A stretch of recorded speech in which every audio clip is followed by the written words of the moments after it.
اچھا، آج کے اس تفصیلی جائزے کا آغاز کرنے سے پہلے ایک چھوٹی سی وضاحت کرنا کافی ضروری ہے۔ ہاں بالکل، وضاحت ضروری ہے تاکہ سننے والوں کو آسانی رہے۔ صحیح۔ تو بات یہ ہے کہ YouTube channel deep expert reviews کی طرف سے پیش کیے جانے والے یہ آڈیوز اصل میں اے آئی کی مدد سے تیار کیے گئے ہیں۔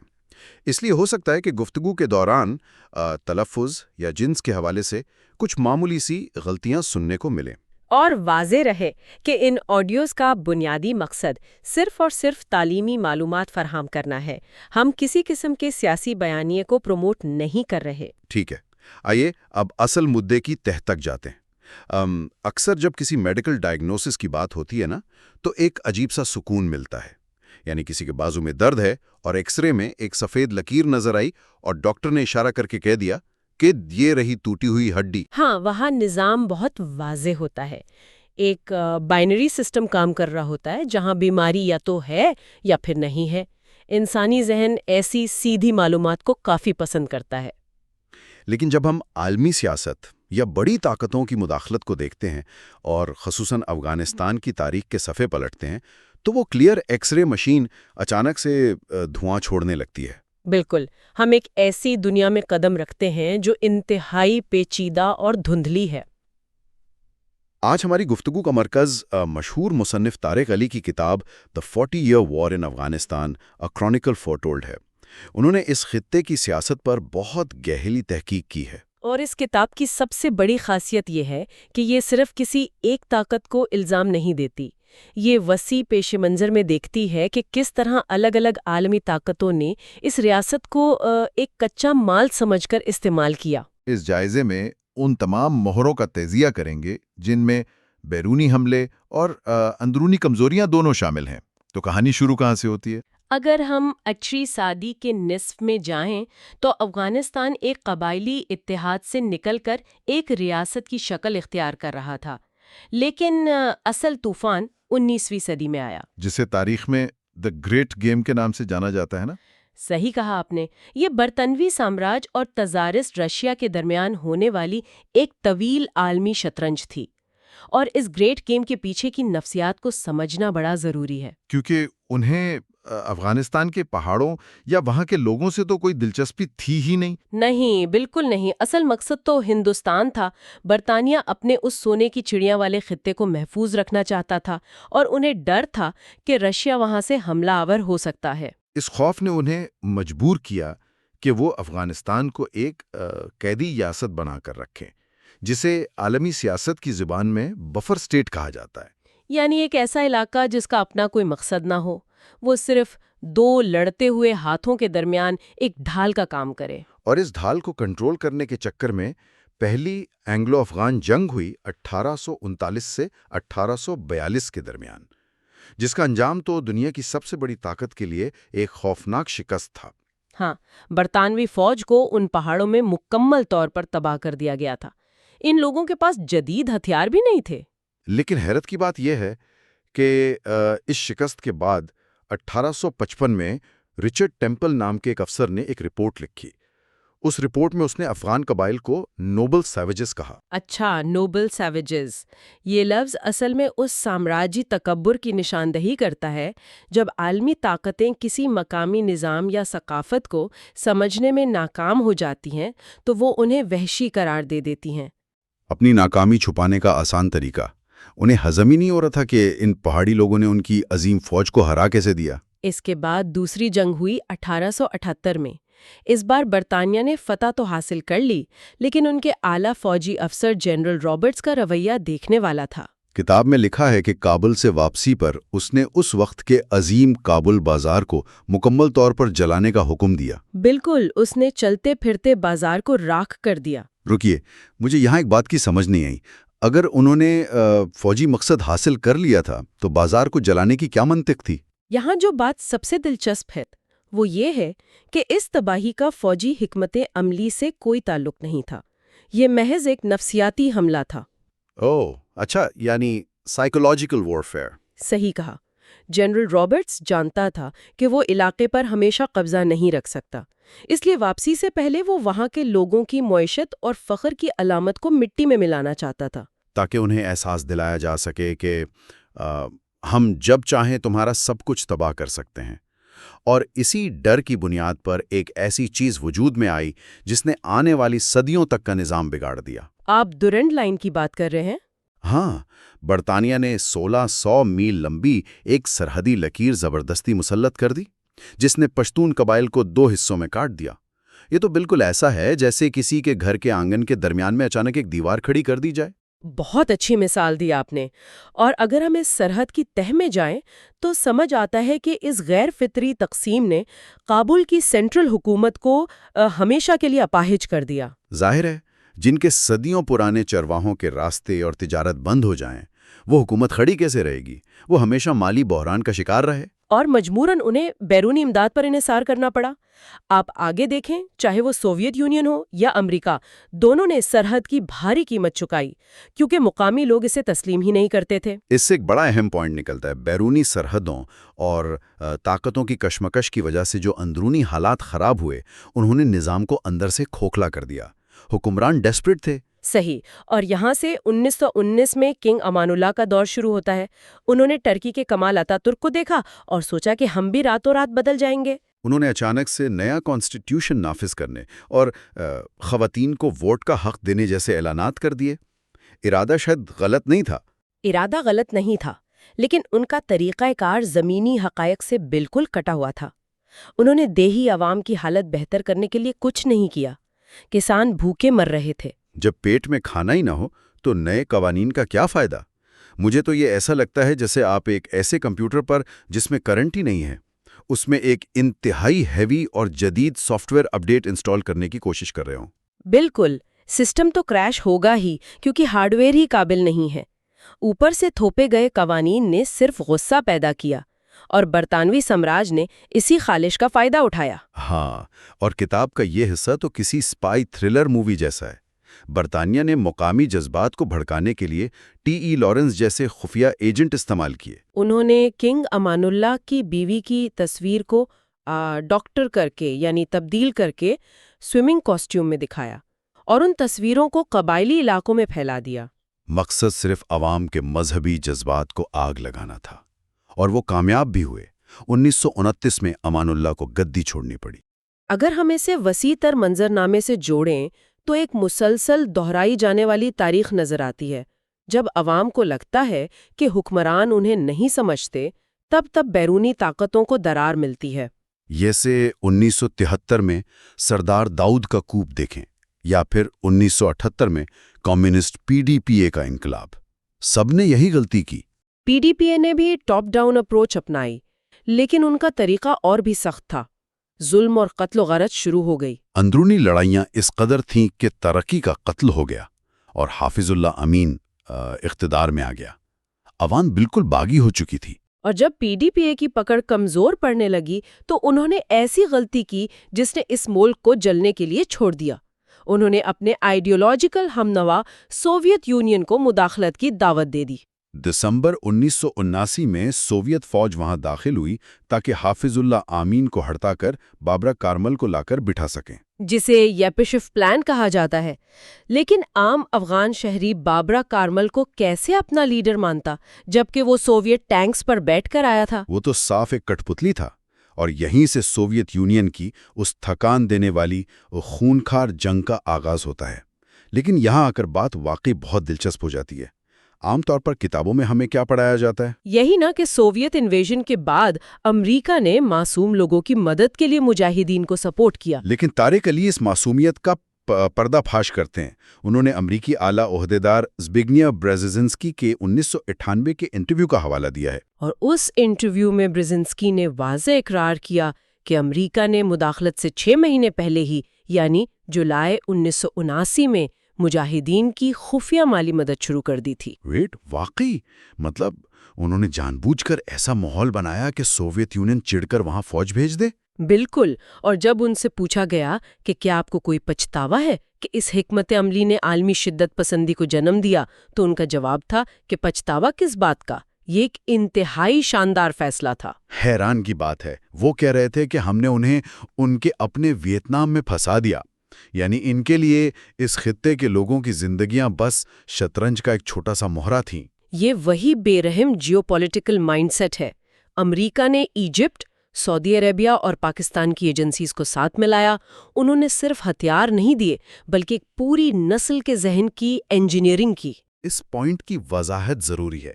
آخر ان مدارسوں کی کتابوں میں ایسا کیا تھا جس نے ایک مقامی مزاحمت کو عالمی تحریک بنا دیا؟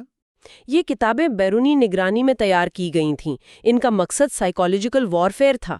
بچوں کو الف سے انار کے بجائے جیم سے جہاد، تے سے توپ اور کاف سے کلاشنکوف پڑھایا جانے لگا۔ خدا کی پناہ! مطلب بنیادی حروف تہجی ہی بدل دیے گئے تاکہ بچوں کے ذہن میں صرف جنگ ہو؟ ہاں، اور خوشحال خان کھٹک جیسے شاعروں کی باتیں مٹا دی گئیں تاکہ ان بچوں کی اپنی تاریخ اور شناخت سے کوئی نسبت نہ رہے۔ تو اس کا نتیجہ کیا نکلنا تھا؟ جب دشمن وہاں سے چلا گیا تو یہ تیار کردہ ہتھیار واپس ڈبوں میں تو نہیں رکھے جانے تھے نا؟ ایک بہت بڑا سیاسی خلا پیدا ہو گیا۔ اور یہیں سے طالبان کی اس نئی نسل کا عروج ہوتا ہے۔ یہ بچے عام افغان شہریوں سے بالکل مختلف تھے۔ انہوں نے کبھی وہ افغانستان دیکھا ہی نہیں تھا جہاں موسیقی ہوتی تھی۔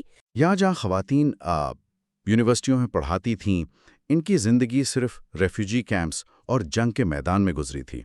اس لیے ان کا سب سے بھاری حملہ وہاں کی خواتین پر ہی ہوا۔ انہیں اچانک گھروں میں قید کر دیا گیا اور روزگار سے محروم کر دیا گیا۔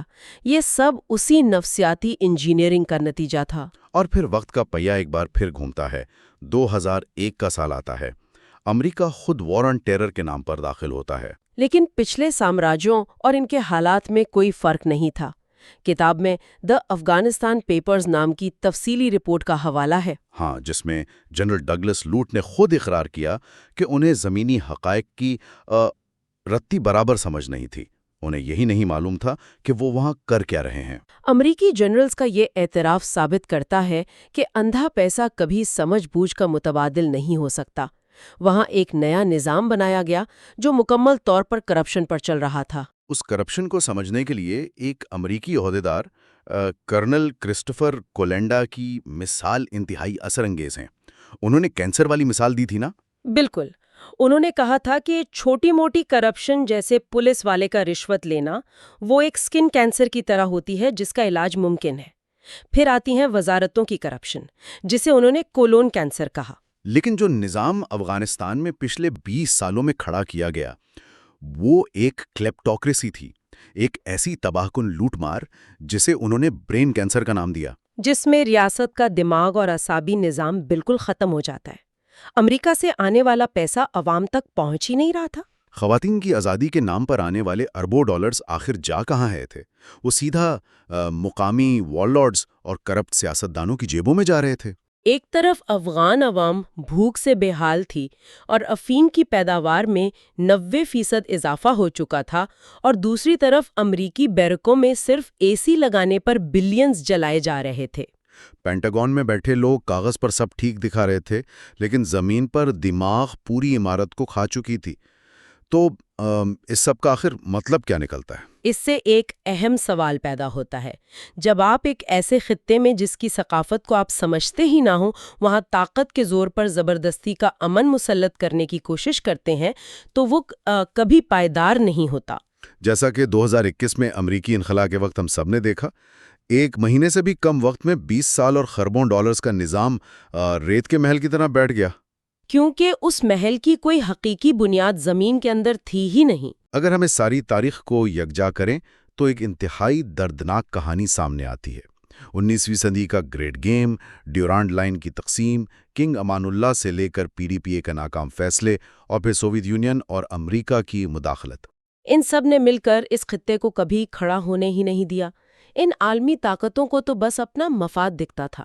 اور سننے والوں کے لیے اس سفر کو تجزیاتی نگاہ سے دیکھنا اس لیے بہت ضروری ہے کیونکہ دنیا میں ایک عجیب طرح کا تاریخی ایمنیشیا پایا جاتا ہے۔ صحیح کہہ رہے ہیں آپ۔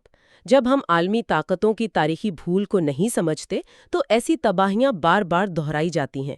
پراکسی وارز کی اصل قیمت تو ہمیشہ عام عوام چکاتی ہے۔ بالکل۔ اس گفتگو کو ختم کرنے سے پہلے ایک فکریہ سوال ذہن میں ابھرتا ہے جسے ہم یہاں چھوڑنا چاہیں گے۔ سوچیں، اگر اس پچھلی آدھی صدی میں باہر سے آنے والے ان خربوں ڈالرز اور ہتھیاروں کو اس خطے میں انڈیلا ہی نہ جاتا، اگر برطانیہ، سوویت یونین اور امریکہ نے یہاں جیو پولیٹیکل آگ نہ لگائی ہوتی اور افغانستان کو واقعی ایک خود مختار بفر اسٹیٹ کے طور پر اکیلا چھوڑ دیا جاتا، تو کیا وقت کے ساتھ وہاں کی مقامی طاقتیں اور قبائل اپنا کوئی فطری اور پائیدار حل خود نکالنے میں کامیاب ہو جاتے ہیں؟ یہ واقعی ایک بے حد گہرا اور چبھنے والا سوال ہے۔ شاید اس کا حتمی جواب تاریخ کے پاس بھی نہیں، لیکن اس ذہنیت کا تجزیہ کرنا آنے والے کل کو بہتر بنانے کے لیے لازمی ہے۔ صحیح بات ہے۔ خیر، اس کتاب کے اگلے چیپٹرز اور مزید تفصیلات پر ہم اگلے حصے میں گفتگو جاری رکھیں۔ ایک ایسی معیشت کا تصور کریں جہاں کسی ملک کی آمدنی کا 52% حصہ صرف ایک غیر قانونی پھول کی کھیتی سے آتا ہو، یعنی دنیا کی 90% افیون وہاں پیدا ہوتی ہو۔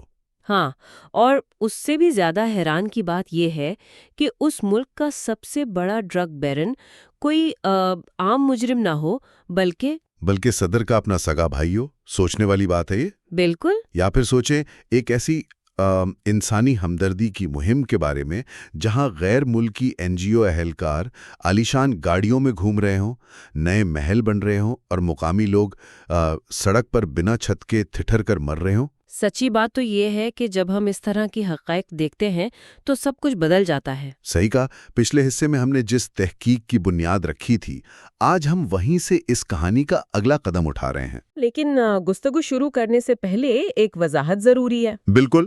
آگے بڑھنے سے پہلے میں بھی یہ واضح کر دوں کہ ان دستاویزات میں انتہائی حساس اور متضاد سیاسی نظریات موجود ہیں، بائیں بازو اور دائیں بازو دونوں کے۔ صحیح۔ تو ہمارا مقصد کسی بھی مخصوص سیاسی نظریے کی تائید کرنا بالکل نہیں ہے۔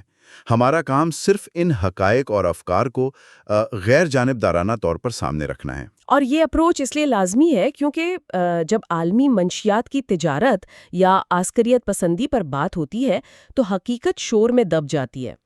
ان سورسز کا فائدہ یہ ہے کہ یہ اصل تصویر دکھاتے ہیں۔ ٹھیک ہے، آئیے اسے سمجھنے کی کوشش کرتے ہیں۔ آج کا ہمارا مشن یہ دیکھنا ہے کہ کس طرح ڈیورین لائن کے مسئلے نے پشتون قوم پرستی کو ہوا دی، اور فوجی اداروں نے جن پراکسی گروہوں کو بنایا وہ انہی کے کنٹرول سے باہر کیوں ہو گئے۔ ساتھ ہی ہم شیڈو اکنامی اور عالمی طاقتوں کے خوبصورت داموں کی اصل قیمت پر بھی بات کریں گے۔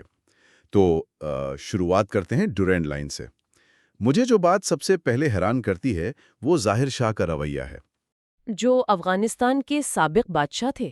ہاں، ان دستاویزات میں واضح ہے کہ انہوں نے پاکستان اور افغانستان کے درمیان اس ڈیورین لائن کو ایک عارضی سرحد بھی ماننے سے انکار کر دیا تھا۔ دیکھیں، یہ ایک ایسی تاریخی حقیقت ہے جسے لوگ اکثر نظر انداز کر دیتے ہیں۔ ظاہر شاہ کا انکار کوئی عام سیاسی بیان نہیں تھا، اس کے پیچھے ایک گہری نسلی پہچان تھی۔ یہاں میرے پاس 3 اکتوبر 1940 کی جرمن دفتر خارجہ کی ایک دستاویز ہے۔ اس وقت ظاہر شاہ کی عمر صرف 26 سال تھی۔ اچھا؟ ہاں، اور اس دستاویز کے مطابق ان کی جرمن حکومت کے ساتھ ہمدردیاں تھیں۔ ان کی خواہش تھی کہ دریائے سندھ تک پھیلا ہوا ایک گریٹر افغانستان بنایا جائے۔ بہت بڑا ایگزسٹینشل خطرہ تھا۔ تو اس طوفان کو روکنے کے لیے پاکستان نے کیا کیا؟ دستاویزات بتاتی ہیں کہ انہوں نے پشتون قوم پرستی کو دبانے کے لیے مذہبی شناخت کا استعمال شروع کیا۔ بالکل۔ اگر میں اسے عام زندگی سے جوڑوں تو کیا ہم یہ کہہ سکتے ہیں کہ یہ کسی ایک ہی خاندان کے آنگن کے بالکل درمیان زبردستی ایک دیوار کھڑی کرنے والی بات تھی؟ صحیح مثال ہے۔ دیوار بن تو گئی، لوگوں نے اسے دیکھ بھی لیا، لیکن دلوں سے خاندان کا تصور تھوڑی نکلتا ہے۔ کیا واقعی اسٹیٹ کو لگا تھا کہ مذہب کا لبادہ پہنا دینے سے نسلی قوم پرستی ختم ہو جائے گی؟ یہاں جو بات سب سے زیادہ حیران کن ہے وہ یہ ہے کہ یہ فوجی اور سیاسی تجربہ کس بری طرح ناکام ہوا۔ اسٹیٹ کا خیال تھا کہ مذہب ایک ایسی چادر ہے جو تفرقات کو ڈھانپ لے گی۔ اچھا، تو ایسا نہیں ہوا زمین پر؟ نہیں، بالکل نہیں۔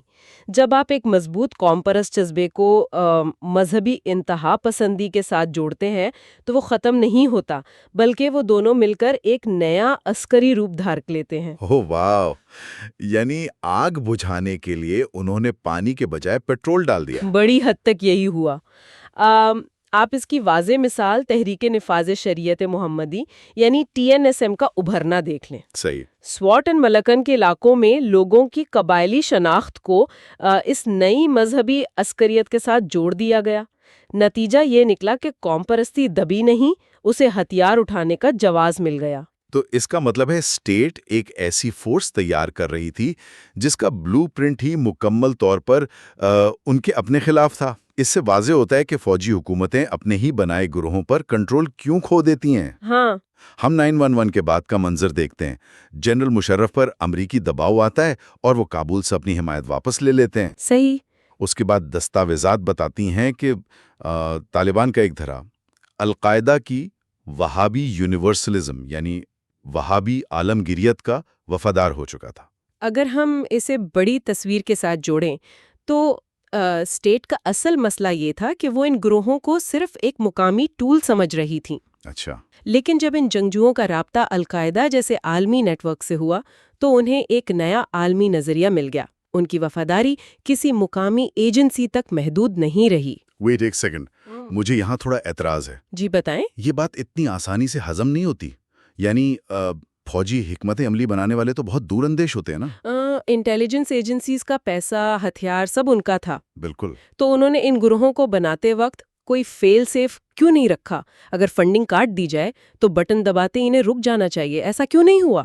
کیونکہ انسان مشین نہیں ہوتے، اور یہی غلطی اسٹیٹ کرافٹ میں بار بار ہوتی ہے۔ یعنی انہوں نے اوور ایسٹیمیٹ کر لیا تھا اپنے کنٹرول کو۔ ہاں، جب آپ کسی کو ایک عالمی نظریہ دیتے ہیں اور وہ دنیا بھر کے خفیہ فنڈ سے جڑ جاتا ہے تو اس کا مقامی فنڈنگ پر انحصار ختم ہو جاتا ہے۔ انہوں نے عالمی نیٹ ورکنگ کی طاقت کو کم آنکا تھا۔ صحیح۔ اور جب یہ سسٹم اندر سے ٹوٹتا ہے نا تو نتیجہ کتنا خوفناک ہوتا ہے، اس کی مثال ہمیں ڈینیل پرل کے اغوا اور قتل میں ملتی ہے۔ واقعی وہ بہت بے دردی والا واقعہ تھا۔ اس کا ماسٹر مائنڈ عمر سعید شیخ کوئی عام قبائلی لڑکا نہیں تھا۔ دستاویزات بتاتی ہیں کہ وہ لندن اسکول آف اکنامکس کا پڑھا ہوا چیس پلیئر تھا جو بوسنیا کی جنگ میں ریڈیکلائز ہوا۔ اور اس حوالے سے دستاویزات میں واضح اشارہ ہے کہ اس کے خفیہ ایجنسیوں کے ساتھ پچھلے رابطے تھے۔ یہ دراریں صرف ریاست اور جنگجو میں نہیں تھیں بلکہ خود اسٹیبلشمنٹ کے اندر تھیں۔ وہ شخص اپنا ہی پورا الگ سسٹم چلا رہا تھا۔ یہی وہ پوائنٹ ہے جو سب سے زیادہ پیچیدہ ہے۔ اسٹیبلشمنٹ کوئی چٹان کی طرح جڑی ہوئی چیز تھوڑی ہوتی ہے جہاں ایک حکم پر سب مان جائیں۔ تو کل کے دوست آج دشمن بنے تو نچلے سطح پر سب نے اسے قبول نہیں کیا۔ بالکل نہیں، ان کی پرانی ہمدردیاں قائم رہیں۔ عمر سعید شیخ کا کیس اس بات کا ثبوت ہے کہ اسٹیٹ کے اندر بھی ایسے عناصر تھے جو ان گروہوں کے ساتھ خفیہ ہمدردی رکھتے تھے۔ اس سے سمجھ آتا ہے کہ نظریات نے کنٹرول توڑ دیا، لیکن اگر ہم پریکٹیکلی سوچیں تو ان بڑی بڑی فوجوں کو زندہ رکھنے کے لیے آکسیجن یعنی پیسہ کہاں سے آ رہا تھا؟ یہی سوال ہمیں شیڈو اکانومی کی طرف لے جاتا ہے۔ یہاں آ کر حقیقت کسی تھرلر مووی سے بھی زیادہ عجیب لگتی ہے۔ دستاویزات واضح کرتی ہیں کہ افغانستان کی GDP کا 52% حصہ صرف منشیات سے تھا۔ صحیح کہہ رہے ہیں۔ دنیا کی 99% افیون وہاں اگ رہی تھی۔ یعنی لڑائیوں کے پیچھے صرف عقائد نہیں تھے، خربوں ڈالر کا کالا دھن تھا جو ہتھیاروں کی خرید کو آسان بنا رہا تھا۔ اور اسی کالے دھن نے پورے خطے کو عدم استحکام میں رکھا۔ وار لارڈز کے لیے جنگ اب مذہبی فریضہ نہیں بلکہ منافع بخش بزنس بن چکی تھی۔ اچھا، 2000 میں جب طالبان نے پاپی کی فصلیں جلانے کا معاہدہ کیا تھا۔ ہاں، اور دنیا کو لگا کہ یہ ایک عظیم قدم ہے، لیکن دستاویز کے مطابق اس بین کے بعد ناردرن الائنس والے بے انتہا خوش تھے اور انہوں نے جشن منایا۔ اچھا، دنیا سمجھ رہی تھی کہ ڈرگز ختم ہو رہی ہیں، لیکن زمین پر یہ ایک کارٹل وار تھی۔ بالکل۔ یعنی ناردرن الائنس اس لیے خوش تھی کہ ان کا رائیول ختم ہو گیا اور مارکیٹ پر ان کی مونوپولی ہو گئی۔ یہ تو پوری مافیا وار لگ رہی ہے۔ ٹھیک اسی طرح یہ کارٹل واری تھی۔ پشتون گروہ کراچی کی بندرگاہ استعمال کر رہے تھے اپنی ہیروئن باہر بھیجنے کے لیے، اچھا، جبکہ تاجک اور ہزارہ گروہ رشین مافیا کے ساتھ مل کر یورپ منشیات بھیج رہے تھے۔ یہاں آ کر بات واقعی بہت دلچسپ ہو جاتی ہے۔ مجھے تو حامد کارزائی کے مجھ سگے بھائی احمد ولی کارزائی کے ذکر پر سچ میں حیرت ہوئی۔ اسے سب سے بڑا ڈرگ بیرن کہا گیا ہے۔ ہاں، یہ ایک اوپن سیکرٹ تھا وہاں۔ دستاویزات میں حوالہ ہے کہ مشرف نے تنزن کارزائی کو کہا تھا کہ دنیا کو چھوڑو، پہلے اپنے بھائی کو تو کنٹرول کرو جو خطے کا سب سے بڑا منشیات فروش ہے۔ وہی نا، وار لارڈز کی دشمنی مذہبی نہیں، صرف لالچ تھی۔ تو اس شیڈو اکانومی کی وجہ سے کوئی امن چاہتا ہی نہیں تھا۔ ہمیشہ یاد رکھیں کہ شیڈو اکانومی خود ایک پیرلل سٹیٹ بن جاتی ہے۔ امن آنے کا مطلب ہے قانون آنا، اور قانون آتے ہی ان سرداروں کا بزنس بند ہو جائے گا۔ ٹھیک ہے، میں مان لیتا ہوں کہ مقامی وار لارڈز لالچ میں تھے، لیکن ان عالمی طاقتوں کا کیا جنہوں نے انسانی ہمدردی اور عورتوں کی آزادی کا دعویٰ کیا تھا؟ یہ حصہ سب سے زیادہ دل خراش ہے اس تحقیق کا۔ ہم نے وہ وقت دیکھا ہے جب ویسٹرن میڈیا پر جمہوریت کے ڈھول پیٹے جاتے تھے۔ لورا بش اور شیری بلیئر نے فخریہ دعویٰ کیا تھا کہ افغانی خواتین کو برقعے سے آزاد کروا لیا۔ لیکن زمین پر عام افغان کی حقیقت مختلف تھی۔ دستاویزات بتاتی ہیں کہ عوام نے، خاص کر خواتین نے، مجبوراً دوبارہ پردہ شروع کر دیا تھا۔ ایسا کیوں؟ کیونکہ عالمی پاور کوریڈورز کے دعووں کا زمین کی ضروریات سے تعلق نہیں تھا۔ خواتین نے پردہ مذہبی دباؤ میں نہیں کیا، بلکہ ان آزاد علاقوں میں قانون نہیں تھا۔ اچھا، تو وار لارڈز کے ڈر سے؟ ہاں، سڑک پر نکلنے سے انہیں اغوا یا ہراس ہونے کا ڈر تھا۔ آزادی کا مطلب صرف لباس اتارنا نہیں، تحفظ ہوتا ہے، جو فوجی کوalition نے نہیں دیا۔ برقع ان کے لیے ایک فزیکل شیلڈ بن گیا۔ تحفظ تو دور کی بات ہے۔ ہرات کے قریب عزیز آباد گاؤں کا واقعہ دیکھ لیں۔ ایک پریسیجن سٹرائک ہوتی ہے اور اس میں 91 عام شہری مارے جاتے ہیں، خوفناک واقعہ تھا وہ۔ اور ان 91 میں سے 60 چھوٹے بچے تھے۔ جب عام عوام ایسی موت دیکھتی ہے اور ساتھ ہی کہا جاتا ہے کہ ہم آپ کو بچانے آئے ہیں، تو ان پر کیا گزرتی ہوگی؟ یہ دعوے صرف خوکھلے نہیں لگتے، یہ جنریشنل ٹراما پیدا کرتے ہیں۔ جب ایک آدمی اپنے بچے کو ایسے مرتے دیکھتا ہے تو وہ سیدھا شدت پسند گروہوں کی طرف جاتا ہے جو بدلے کا خواب دکھاتے ہیں۔ تو اس سب کا مطلب کیا ہے؟ ایک طرف تو ملٹری فیلئر تھا، دوسری طرف این جی او کرائسس چل رہا تھا۔ ہزاروں این جی اوز اچانک کابل میں اترے، بختر بند گاڑیاں، ایئر کنڈیشن گھر۔ اور اس کی وجہ سے مقامی پراپرٹی مارکیٹ اتنی انفلیٹ ہوئی کہ کابل کے کرائے آسمان کو چھونے لگے۔ ہاں، عام افغان تو افورڈ ہی نہیں کر سکتا تھا۔ اور بات صرف فورن ورکرز تک نہیں تھی۔ افغان کابینہ کے وزیروں نے عوامی زمینوں پر عالیشان محل کھڑے کر لیے، جبکہ عام لوگ شدید سردیوں میں بنا ہیٹر مر رہے تھے۔ اگر میں اس کی مثال دوں تو یہ بالکل ایک گولڈ رش جیسا تھا۔ باہر سے لوگ خزانہ نکالنے آئے، سارا سونا اور منافع وہ لے گئے، اور مقامی عوام کے حصے میں صرف دھول آئی۔ اس سے ایک اہم سوال پیدا ہوتا ہے، کیا غیر ملکی طاقتیں کبھی بھی کسی دوسرے ملک میں سچے معنوں میں نیشن بلڈنگ کر سکتی ہیں؟ خاص کر تب جب مقاصد میں زمین آسمان کا فرق ہو۔ بالکل۔ انہوں نے وہاں ادارے نہیں بنائے، صرف کرپشن کا ایک نیا ایکو سسٹم بنایا جو ایڈ پر چلتا تھا۔ اور جیسے ہی ایڈ رکی، سسٹم گر گیا۔ آج کی اس بحث کو اگر ہم سمیٹیں تو ایک بات ٹھیک سے واضح ہو جاتی ہے، ہم جدید جنگوں کو تب تک نہیں سمجھ سکتے جب تک تاریخ، ڈیورن لائن اور پراکسی گروہوں کو نہ سمجھیں۔ ساتھ ہی وہ شیڈو اکانومی جہاں افیون کی تجارت نے جنگ کو روزی روٹی بنا دیا، اور عالمی طاقتوں کے وہ خوکھلے دعوے جن سے عوام کو صرف تباہی ملی۔ ٹھیک ہے، آخر میں سننے والوں کے لیے ایک بہت ہی چبھنے والی سوچ یہاں چھوڑنا چاہتا ہوں۔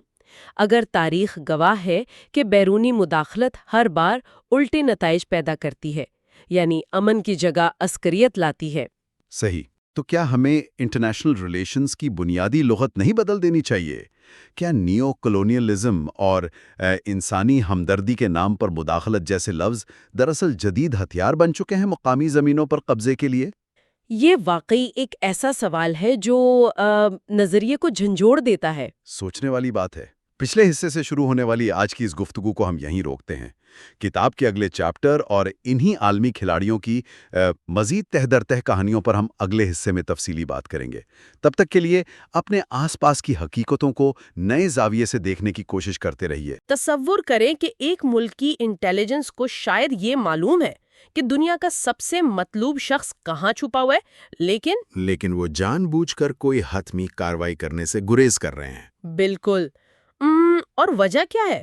صرف یہ کہ اس شخص کی محض موجودگی اربوں ڈالر کی غیر ملکی فوجی امداد اور جدید ترین ہتھیاروں کی ضمانت بنی ہوئی ہے۔ یہ واقعی ایک چونکا دینے والی بات ہے۔ ہاں نا، اور پچھلے حصے میں ہم نے جس کشیدگی کی بنیاد رکھی تھی، آج وہ ہمیں 2008 سے 2011 کے اس ہولناک دور میں لے آئی ہے، جسے ذرائع نے اف پاک جل رہا ہے، یعنی اف پاک از برننگ کا نام دیا ہے۔ اور دیکھیں، یہ کوئی معمولی دور نہیں تھا۔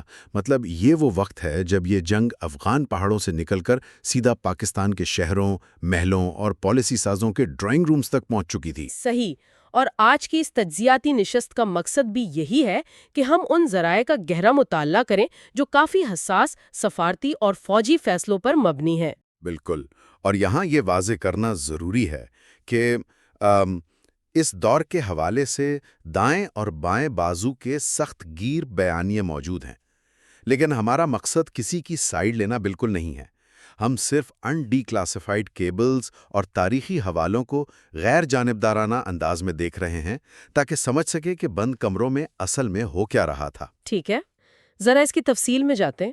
اگر ہم اس دور کی بات کریں تو سب سے بڑی تبدیلی جو نظر آتی ہے وہ آسمان سے ہونے والے حملے تھے۔ ڈرون حملے، بالکل۔ ہاں، 2008 میں امریکی صدارتی حکم نامے کے ذریعے ایک ایسی پالیسی شروع کی گئی جس نے سب کچھ بدل دیا۔ امریکہ نے پاکستان کی باقاعدہ اجازت کے بغیر ہی پاکستانی حدود میں حملے شروع کر دیے۔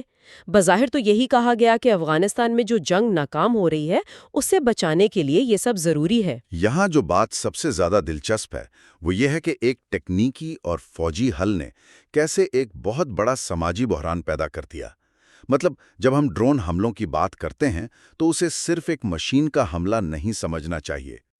بالکل، وہ زمین پر موجود انسانوں پر گر رہے تھے۔ جی ہاں، مثال کے طور پر باجوڑ ایجنسی کے گاؤں ڈماڈولا میں ہونے والے پریڈیٹر ڈرون حملے کو ہی دیکھ لیں۔ ذرائع بتاتے ہیں کہ اس ایک حملے میں درجنوں عام شہری مارے گئے۔ جب کوئی میزائل کسی گاؤں پر گرتا ہے تو وہ صرف عمارتیں تباہ نہیں کرتا، وہ پورے علاقے کے سماجی تانے بانے کو اڑا کر رکھ دیتا ہے۔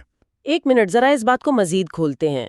ڈماڈولا جیسے حملوں کے بعد ہم نے دیکھا کہ فوج اور تحریک طالبان پاکستان کے درمیان باقاعدہ لڑائی شروع ہو گئی، اور پھر ذرائع ایک بہت بڑے ہندسے کا ذکر کرتے ہیں۔ 20 لاکھ IDPs والا ہنسا؟ ہاں، صوبہ سرحد جو اب خیبر پختونخوا ہے اور سوات سے تقریباً 20 لاکھ کے قریب افراد بے گھر ہوئے۔ 20 لاکھ کوئی معمولی عدد نہیں ہے۔ اس کا مطلب ہے کہ پورا کا پورا شہر راتوں رات سڑکوں پر آ گیا۔ اور یہی نقطہ سمجھنے والا ہے۔ دیکھیں، جب 20 لاکھ لوگ اپنا گھر، کاروبار اور مویشی چھوڑ کر کیمپوں میں خیموں کے نیچے رہنے پر مجبور ہوتے ہیں تو ان کے اندر کیسا غصہ پیدا ہوتا ہوگا۔ ظاہر ہے، ایک شدید قسم کی مایوسی۔ بالکل۔ ریاست کا بنیادی کام شہریوں کا تحفظ ہوتا ہے، لیکن جب ریاست کسی بھی غیر ملکی طاقت کے دباؤ میں آ کر اپنے ہی لوگوں کو نہ بچا سکے تو ایک خلا پیدا ہوتا ہے، اور اس خلا کا سب سے زیادہ فائدہ ان عسکریت پسندوں نے اٹھایا۔ یعنی انہوں نے اس غصے کو کیش کیا۔ 100%۔ بے گھر ہونے والے نوجوانوں کے لیے یہ بیانیہ بہت پرکشش ہو گیا کہ دیکھو، ریاست تمہاری حفاظت نہیں کر رہی، بلکہ یہ تو امریکہ کے ساتھ مل کر تم پر بمباری کر رہی ہے۔ یہ تو ایسا ہی ہے جیسے کسی بھڑکتی ہوئی آگ کو بجھانے کے لیے پانی کے بجائے پٹرول استعمال کیا جا رہا ہو۔ بہت زبردست مثال دی ہے، بالکل ایسا ہی ہو رہا تھا۔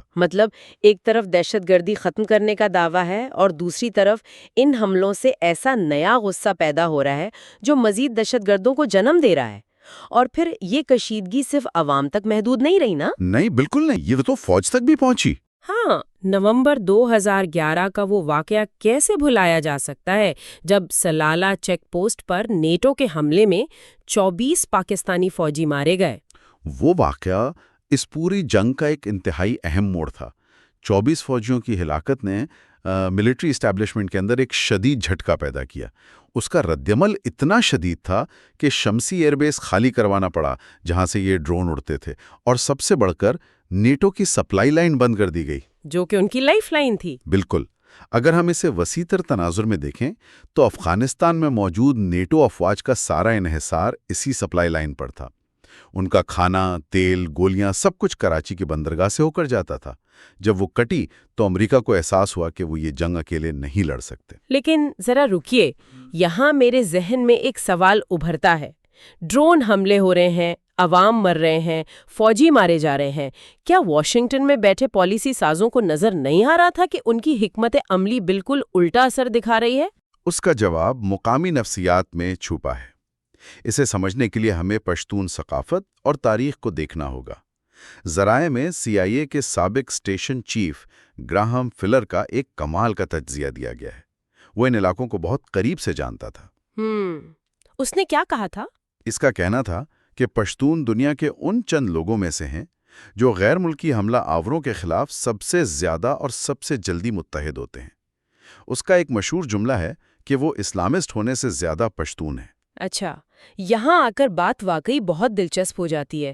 یعنی ہم جسے ایک عالمی جہاد یا مذہبی شدت پسندی کی جنگ سمجھ رہے تھے، وہ دراصل مقامی قوم پرستی کی جنگ تھی۔ 100% ایسا ہی تھا۔ جب امریکی میزائل ان علاقوں پر گرے تو قبائلی لوگوں نے یہ نہیں سوچا کہ ان کے بیچ کون سا بین الاقوامی دہشت گرد چھپا ہے۔ ان کے لیے یہ سیدھا ایک غیر ملکی طاقت کا ان کی سرزمین پر حملہ تھا۔ اور ان کی قبائلی اقدار فوراً متحرک ہو گئیں۔ بالکل۔ صوبہ سرحد کے ایک اعلیٰ سول آفسر خالد عزیز نے تو امریکی وفد کو صاف خبردار کیا تھا کہ اگر تم نے یہ حملے کیے تو یہ لوگوں کے لیے دہشت گردی کے خلاف جنگ نہیں رہے گی، بلکہ یہ ایک جنگ آزادی بن جائے گی۔ War of liberation? اور اس بات کا ثبوت تو ہمیں اس وقت کی سیاست سے بھی ملتا ہے۔ ذرائع میں عوامی نیشنل پارٹی یعنی ANP کے حوالے سے بڑی حیران کن تفصیل ہے۔ ہاں، وہ تو سیکولر تھے۔ بالکل، وہ مذہبی انتہا پسندی کے سب سے بڑے مخالف تھے، لیکن انہوں نے بھی امریکی مطالبات ماننے سے انکار کر دیا۔ کیونکہ وہ مقامی نبض کو پہچانتے تھے۔ ANP کے رہنما جانتے تھے کہ اگر انہوں نے براہ راست امریکی مداخلت اور نیٹو کے مستقل فوجی اڈوں کی حمایت کی تو اس کا سیدھا فائدہ دہشت گردوں کو ہوگا۔ صحیح۔ عوام کے اندر یہ تاثر پختہ ہو جائے گا کہ دہشت گرد دراصل غیر ملکی قبضے کے خلاف لڑ رہے ہیں۔ مغرب کا ہدف یہ تھا کہ وہ اپنی عسکری طاقت کے ذریعے سسٹم کو کنٹرول کریں گے۔ انہیں لگتا تھا کہ آسمان سے میزائل گرا کر وہ قوم پرستی کو دبا دیں گے۔ لیکن ایسا ہوا نہیں۔ نہیں، بالکل نہیں۔ وہ یہ نہیں سمجھ پائے کہ جتنا دباؤ ڈالا جائے گا مزاحمت اتنی ہی شدید ہوگی۔ اچھا، اگر CIA کے سابق افسران یہ بات جانتے تھے اور خطے کے سیکولر رہنما بھی یہی کہہ رہے تھے کہ طاقت کا استعمال الٹا اثر کر رہا ہے، تو پھر یہ پالیسیاں کیوں جاری رہیں اور ریاست نے اس کا ساتھ کیوں دیا؟ یہ اس پوری بحث کا سب سے تلخ حصہ ہے۔ جب ہم دیکھتے ہیں کہ قومی حکومتوں نے اس کا ساتھ کیوں دیا تو جواب غیر ملکی امداد اور سیاسی بقا کی مجبوریوں میں ملتا ہے۔ یعنی پیسے؟ جی، اور اقتدار۔ ذرائع کے مطابق اس وقت کی امریکی سفیر این پیٹرسن کا ایک بیان بہت کچھ واضح کر دیتا ہے۔ ان کا کہنا تھا کہ زرداری حکومت بالکل ویسی ہی ہے جیسی امریکہ چاہتا ہے، کیونکہ، اور یہ ان کے الفاظ ہیں، وہ کام کرتے ہیں جو ہم کہتے ہیں۔ یہ تو بہت ہی چونکا دینے والا بیان ہے۔ اس کا مطلب ہے کہ ملکی لیڈرشپ کا انحصار اپنے عوام کی حمایت پر نہیں بلکہ واشنگٹن کی خوشنودی پر تھا۔ اور اس کے نتائج صرف خارجہ پالیسی تک محدود تھوڑی تھے۔ اس نے ملک کے اندرونی سیاسی ڈھانچے کو بھی کھوکھلا کر دیا۔ چیف جسٹس افتخار چودھری کی بحالی میں تاخیر والی بات کو ہی لے لیں۔ ذرائع دعویٰ کرتے ہیں کہ واشنگٹن چاہتا تھا مشرف اقتدار میں رہیں۔ بالکل۔ امریکہ کو ڈر تھا کہ ایک آزاد عدلیہ ان کے من پسند حکمران کو ہٹا سکتی ہے، جس سے افغانستان میں ان کے فوجی مقاصد متاثر ہوں گے۔ یعنی ایک ملک کی سپریم کورٹ میں کون بیٹھے گا، اس کا فیصلہ بھی اس بنیاد پر ہو رہا تھا کہ بیرونی طاقت کو کیا سوٹ کرتا ہے۔ یہ ایک ایسے زہریلے رشتے کی طرح ہے جہاں دونوں فریق ایک دوسرے سے تنگ ہیں، لڑ رہے ہیں، لیکن الگ اس لیے نہیں ہو سکتے کیونکہ ایک فریق گھر کا کرایہ ادا کر رہا ہے۔ زبردست۔ یہ بالکل ایک ٹاکسک ریلیشن شپ تھا۔ اور اسی ٹاکسک رشتے میں وہ واقعہ بھی آتا ہے جسے ذرائع نے سونے کا انڈا دینے والی مرغی کہا ہے۔ وہ انٹیلیجنس آفیسر والا اعتراف۔ ہاں، ذرا اس کی تفصیل بتائیں، کیونکہ شروع میں نے اسی بات سے آغاز کیا تھا۔ یہ اسامہ بن لادن کو جان بوجھ کر نہ پکڑنے کا کیا چکر تھا؟ دیکھیے، ذرائع میں ایک نامعلوم انٹیلیجنس افسر کا اعتراف نقل کیا گیا ہے کہ اسامہ بن لادن کو اس لیے نہیں مارا جا رہا تھا چونکہ جب تک وہ اور اس کا نیٹ ورک موجود تھا، فوج کو اربوں ڈالر کی امریکی امداد اور اسلحہ مل رہا تھا۔ یعنی جنگ جیتنا اصل مقصد تھا ہی نہیں، بلکہ جنگ کو جاری رکھنا اصل مقصد بن گیا تھا تاکہ فنڈنگ آتی رہے۔ یہاں ایک اہم سوال پیدا ہوتا ہے۔ جب قومی سلامتی اور اداروں کی مالی بقا کا دار و مدار غیر ملکی فنڈنگ پر ہو جائے تو ریاست کی اپنی خود مختاری ایک افسانہ بن کے رہ جاتی ہے۔ ایک طرح کی جنگی معیشت بن گئی تھی۔ اور جب اداروں کو پتا ہو کہ جنگ ختم ہوتے ہی ڈالر آنا بند ہو جائیں گے تو وہ شعوری یا لاشعوری طور پر ایسے حالات پیدا کرتے ہیں کہ بحران چلتا رہے، اور اس مجبوری نے اندرونی اعتماد کو کتنا توڑا یہ ہمیں حسین حقانی کے اسکینڈل میں نظر آتا ہے۔ میمو گیٹ یہ غیر ملکی انحصار کی بدترین شکل تھی۔ اس وقت کے سفیر حسین حقانی نے مبینہ طور پر ایک خفیہ میمو کے ذریعے امریکی فوج سے مدد مانگی تاکہ وہ اپنی ہی فوج اور ISI کو کنٹرول کر سکیں۔ جی، ذرا اس میکانزم کو سمجھیں۔ ایک منتخب سویلین حکومت اپنے ہی اداروں سے اس قدر بے اعتماد ہے کہ وہ انہیں قابو کرنے کے لیے ایک غیر ملکی طاقت کو مداخلت کی دعوت دے رہی ہے۔ یہ تو ایسا ہے کہ آپ اپنے ہی گھر کے معاملات سلجھانے کے لیے پڑوسی کے پہلوان کو بلا لیں۔ اس سب کا اثر نچلی سطح پر کیسا تھا؟ کیونکہ جو جوان سرحدوں پر لڑ رہے تھے انہیں تو ان اربوں ڈالر کی ڈیلز کا کچھ نہیں پتا تھا۔ اور یہی سب سے بڑا المیہ ہے۔ ذرا یہ بتاتے ہیں کہ فوج کے اندر خاص طور پر جونیئر افسران میں شدید بے چینی تھی۔ ایک سپاہی ملک کے دفاع کے لیے بھرتی ہوتا ہے، اسے لگتا ہے دشمن سرحد کے اس پار ہے، صحیح۔ لیکن جب اسے امریکی احکامات پر اپنے ہی لوگوں کے خلاف لڑنا پڑا تو اس کا مورال اندر سے کھوکھلا ہو گیا۔ ایک طرف انہیں دہشت گرد کہا جا رہا ہے، دوسری طرف مقامی آبادی انہیں غیر ملکیوں کے ایجنٹ کے طور پر دیکھ رہی ہے۔ تو ہم کہہ سکتے ہیں کہ اس غیر ملکی امداد اور ڈرون پالیسی نے صرف معاشی یا سیاسی نقصان نہیں کیا بلکہ اندرونی استحکام کو جڑ سے ہلا دیا تھا۔ بالکل، جب پالیسیاں عوام کے بجائے غیر ملکی سفیروں کی ہدایات پر بنیں تو خود مختاری ختم ہو جاتی ہے۔ ڈرون حملوں نے مزاحمت کو بھڑکایا اور بیرونی امداد نے سیاسی ڈھانچے کو مفلوج کر دیا۔ تو اس سب کا آخر مطلب کیا ہے؟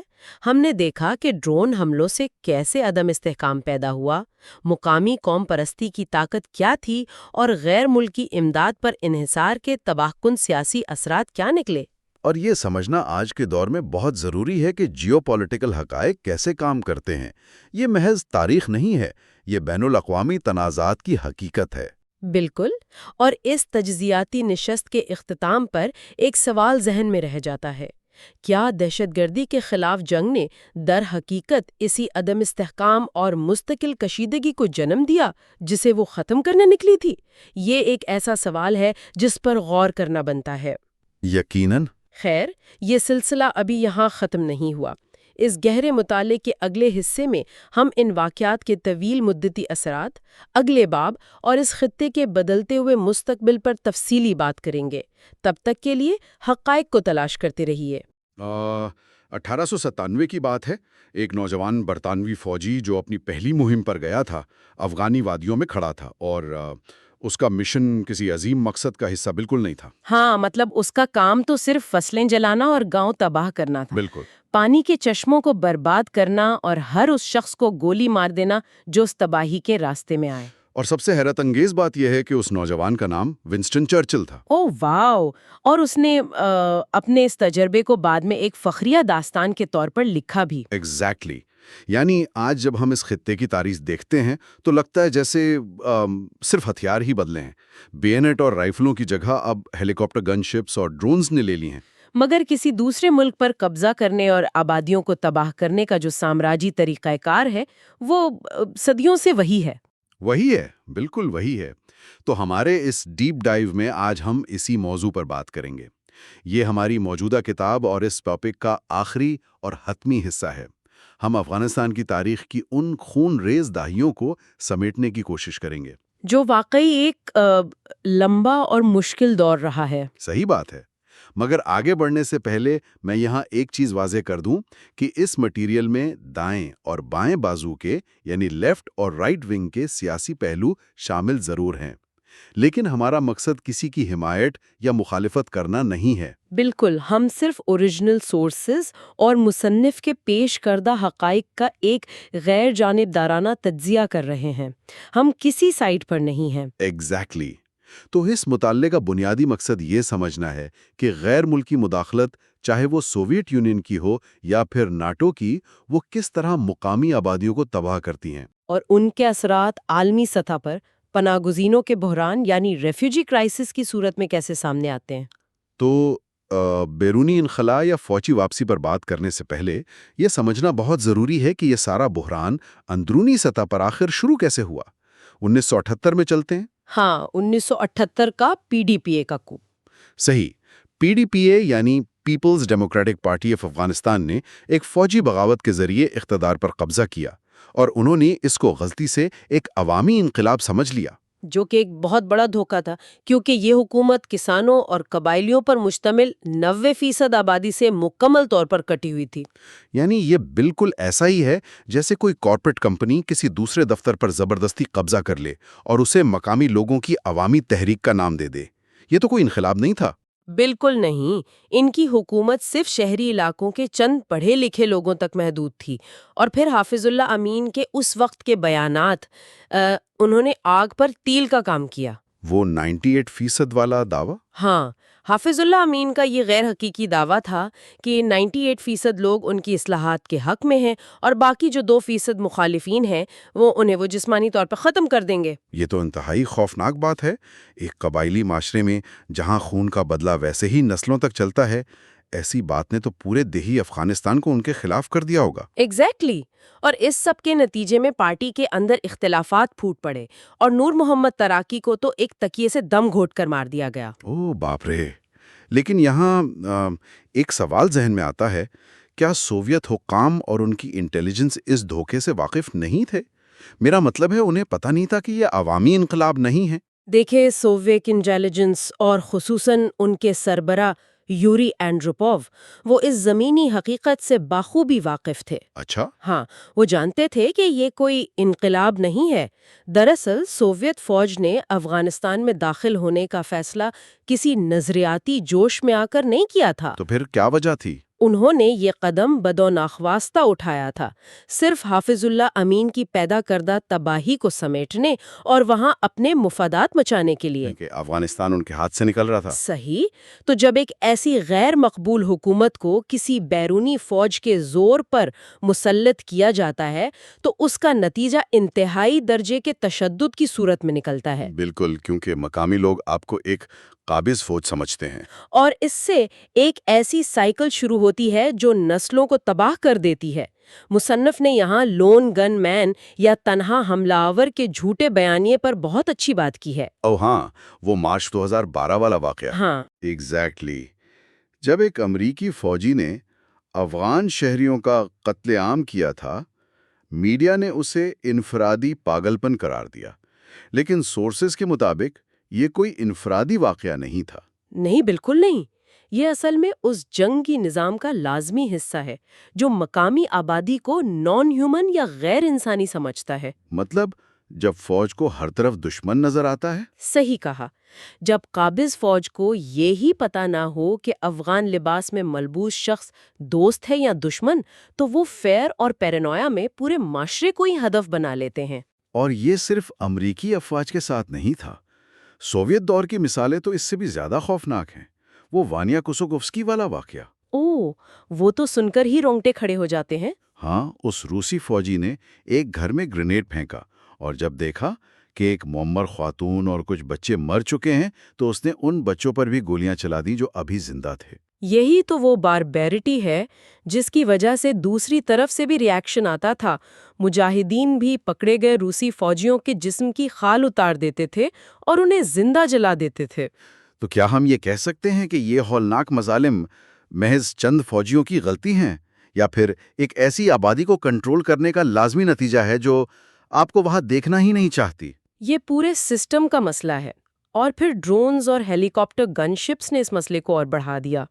جب آسمان سے اندھا دھند بمباری ہوتی ہے تو ہر افغان شہری ایک دشمن بن جاتا ہے، جس کا اثر پھر ان کی نفسیات پر پڑتا ہے۔ ایگزیکٹلی، اس سے نسلوں تک منتقل ہونے والا ایک گہرا نفسیاتی صدمہ یا لاسٹنگ ٹراما پیدا ہوتا ہے۔ اور جب پورا معاشرہ اس برابریت کا شکار ہوتا ہے تو اس کی سب سے بھاری قیمت خواتین کو چکانی پڑتی ہے۔ بالکل، یہ سب سے تلخ حقیقت ہے۔ ایک عجیب سی بات یہ ہے کہ ہر بیرونی طاقت افغانستان میں خواتین کے حقوق کو ایک جواز کے طور پر پیش کرتی ہے۔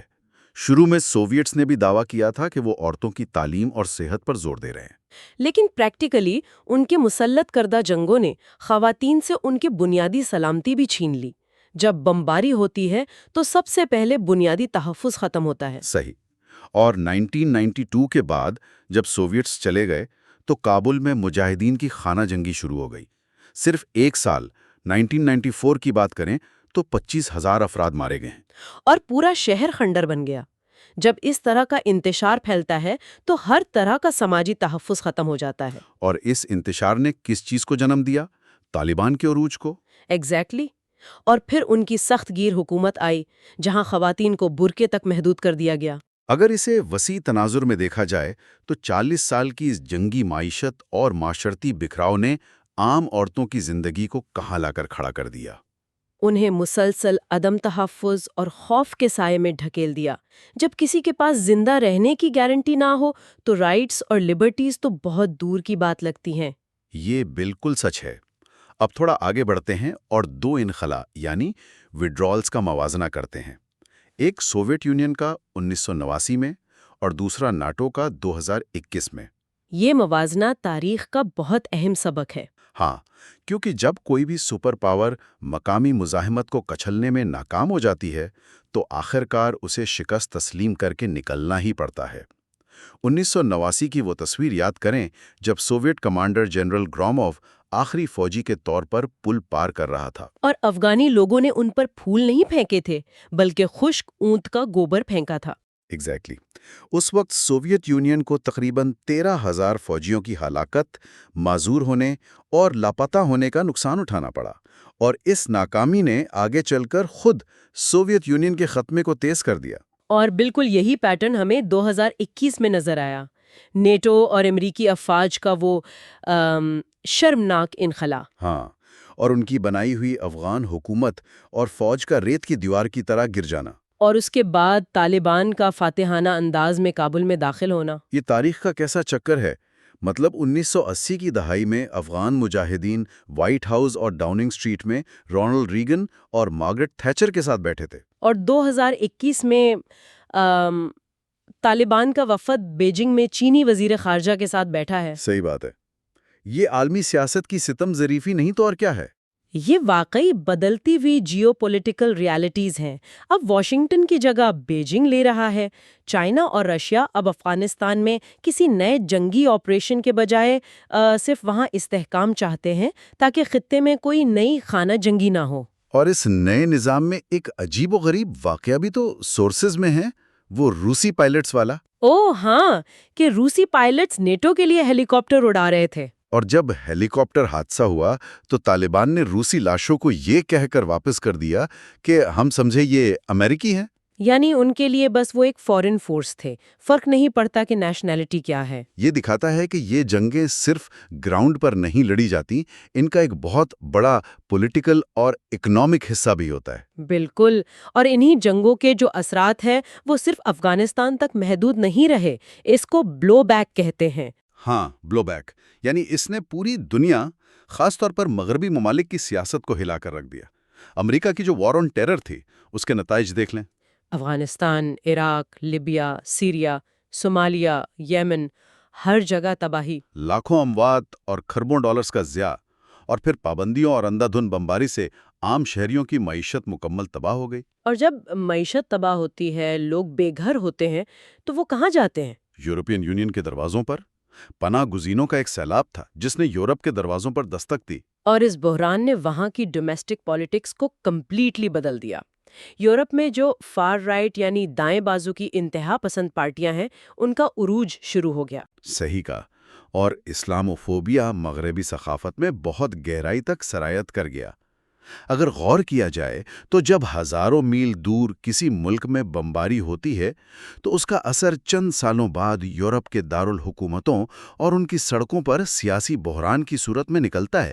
اسی لیے مصنف کہتے ہیں، اور میں اس بات سے مکمل اتفاق کرتی ہوں، کہ مغربی ممالک کو کم از کم ان مہاجرین کو پناہ تو دینی چاہیے۔ یعنی یہ ان کی اپنی شروع کی ہوئی غیر ضروری جنگ کا ایک معمولی سا توان ہے۔ ایگزیکٹلی، یہ اس مداخلت کا براہ راست نتیجہ یعنی بلو بیک ہے جو انہیں بھگتنا پڑ رہا ہے۔ تو اس سب پر غور کرنے کے بعد ہم اس ڈیپ ڈائیو کے حتمی نتیجے کی طرف آتے ہیں۔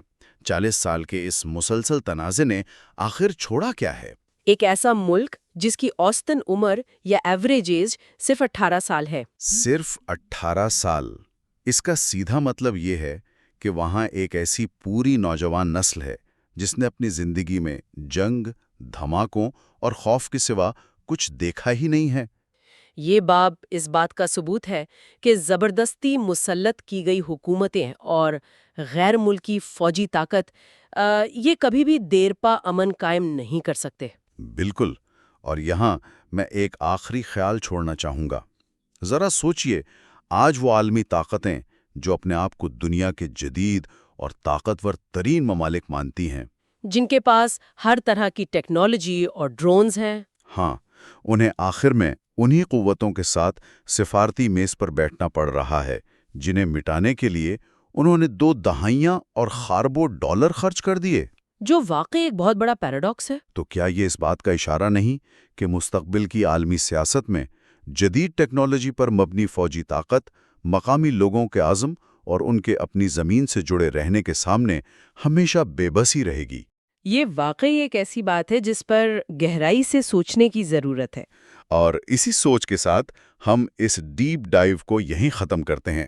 دھیان رکھنے کا شکریہ۔